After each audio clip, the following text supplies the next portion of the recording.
we got Antonio Daniels, speaking of Austin, joining us at the bottom of the hour. And that's always a lot of fun talking NBA with him. And speaking of the NBA, Rob, let's go to the Lakers. They are looking for a coach. They're still a big story because they are the LA Lakers. They do have LeBron James. And people want to know where they are headed. Rob G, I want you to kind of explain the latest. Because he's the Laker homer. What's going on, with the coaching search and with Russell Westbrook and how that,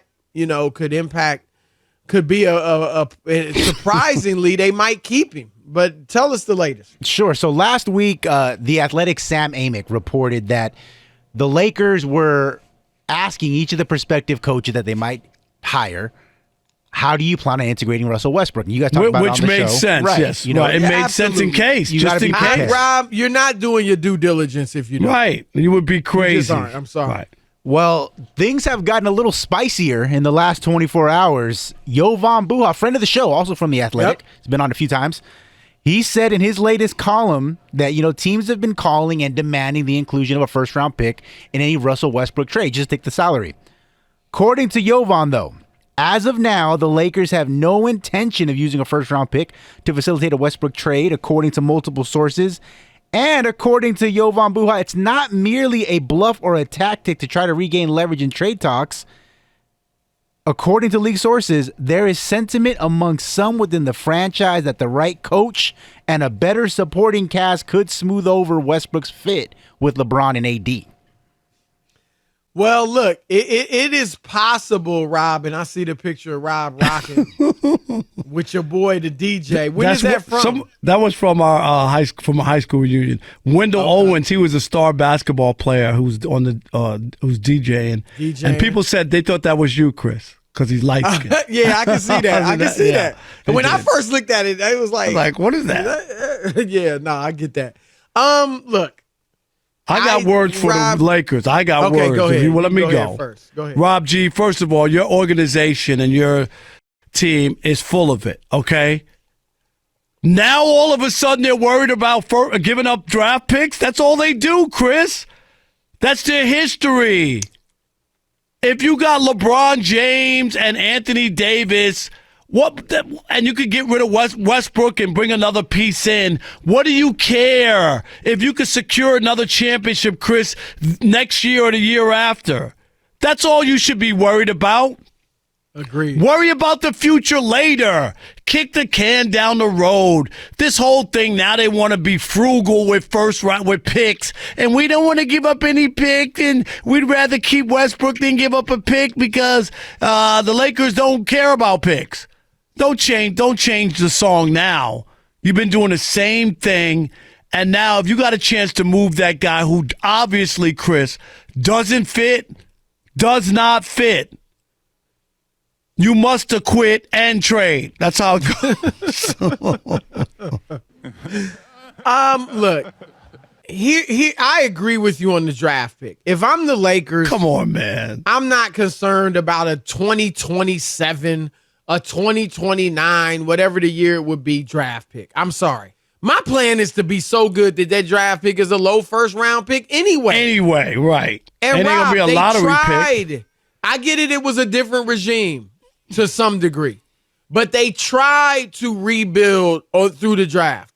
Brandon Ingram, Josh Hart, Kyle Kuzma, Lonzo Ball, and it didn't work. And those are all pretty good players now, but they're not with the Lakers anymore. And they weren't working with the Lakers.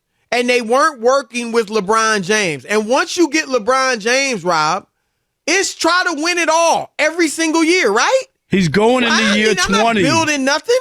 Right. Right. We're going for it. And LeBron, that's his mentality. It should be his mentality in his 20th year. And it should be the organization's mentality. So I don't care about the picks if I'm the Lakers. But I do care about this, Rob.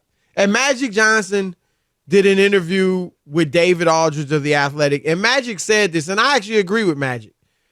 Here's the issue for the Lakers in trading Westbrook. You know this, Rob. He makes $47 million next year. So to trade him, you have to bring back close to that amount of money in return in a trade, like probably 42, 43 million back in a trade, or a little more than 47 million. And to do that for a guy that people really don't want, that people feel like we're doing you a favor, right? We see he don't fit. We see you're going to have a disastrous year again if you keep it. So we're going to try to fleece you. Teams, Rob, are going to try to give up bad contracts for Russell Westbrook. No, I got a guy making $20 million a year for the next 3 years apiece here. I got a guy making $15 million for the next 2 years here. And that's the thing. If I'm the Lakers, that is one thing I don't want to do. No, I take back bad contracts. I get that, but we have seen some guys with bad contracts. John Wall, still big. Well, that's the same exact contract of Westbrook. So right, but we see people for your problem. Right, we see people get moved, is what I'm saying, and maybe that other guy, Chris, that you find fits more. He's a perimeter shooter. He can enhance what the Lakers do. That's all I'm saying. It might not. I'm not saying if you can get that. Yeah, yeah. It might be a project, or you're hoping and wishing that he returns to form. You know what I mean? That he hadn't been that guy the last year or so, right. But you hope that he can be that guy again. And you say, well, we'll do that rather than just coming back. What do they call insanity? Is doing the same thing over and over and expecting a different result. So with the Westbrook, you're like, I don't know. This just doesn't seem like it'll work. Well, look, I'm Rob. You know this. We both were like, what? Westbrook with LeBron? No, right. We don't believe it's a fit. However, if Anthony Davis is healthy, and that's a big if, but if he can play 70+ games or 70 games, and LeBron James is healthy, another big if, Rob. Real talk, right? LeBron's been injured in what? Games? Yeah. How many? 3 of the 4 years. 3 of the last 4, I think. Yep. Right. So to me, if those two are healthy the entire season, I am not going to sit here and say, as bad a fit as it is, that Russell Westbrook will keep you from, say, making the playoffs. I mean, and Rob, perhaps Westbrook has been humbled. Now, again, my first choice is get rid of him for shooting and athletes that can defend.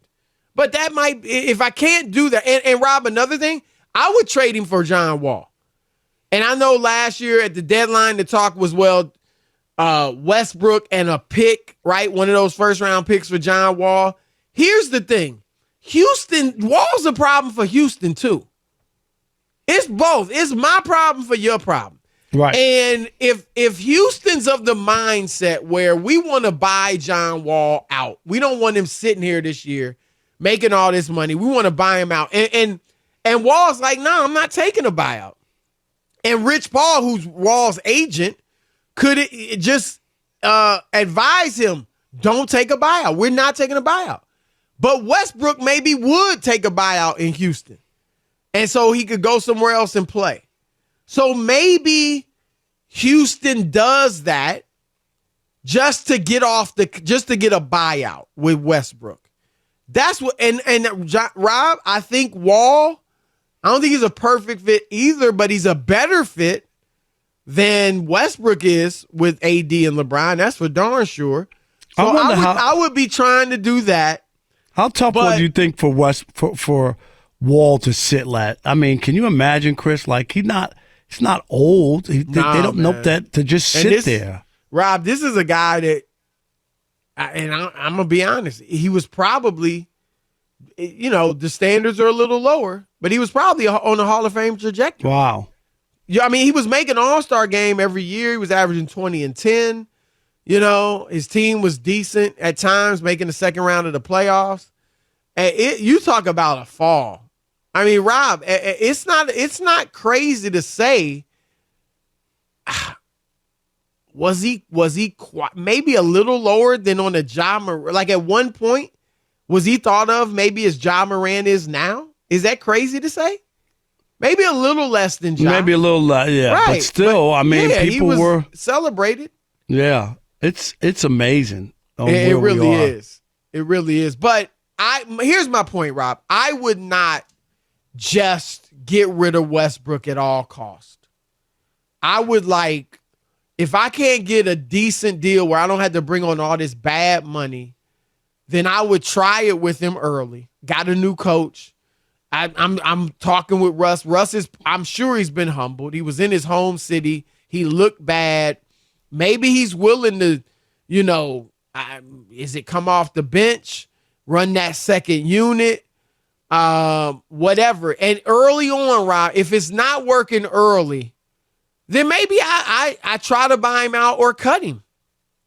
I'd rather cut him than take on bad contracts in a trade for him or let him ruin another season, right?